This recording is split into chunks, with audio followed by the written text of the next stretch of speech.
కరీంనగర్లో ఏర్పాటు చేస్తున్న కేబుల్ బ్రిడ్జి నిర్మాణ పనులు త్వరగా పూర్తి చేయాలని మంత్రి గంగుల కమలాకర్ అధికారులను ఆదేశించారు. జనవరి 1వ తేదీలోగా వంతెనను అందుబాటులోకి తేవాలని తెలిపారు. మేయర్ సునీల్ రావు, జిల్లా కలెక్టర్ ఇతర అధికారులతో మంత్రి కలిసి కేబుల్ బ్రిడ్జి నిర్మాణ పనులను పరిశీలించారు. బ్రిడ్జి నిర్మాణ పనులను త్వరగా పూర్తి చేసేందుకు అవసరమైతే అదనపు కూలీలను నియమించాలని తెలిపారు.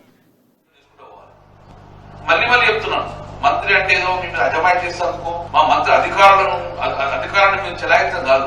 ఐఎమ్ ఆల్వేస్ రిక్వెస్టింగ్ మేము రిక్వెస్ట్ చేస్తూ ఉంటాం.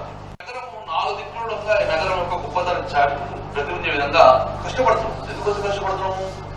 ఈ నగరం, ఈ జిల్లా ప్రజలు మనల్ని అవకాశం ఇచ్చారు. ఆ నమ్మకాన్ని మమ్మల్ని చేద్దామని మన తపన, తాపత్రం. అందుకే ప్రతిసారి కలెక్టర్ గారిని, అధికారులు ఎందుకు రిక్వెస్ట్ చేస్తున్నామంటే స్పీడప్ గేరప్ చేసుకుంటూ పోవాలి.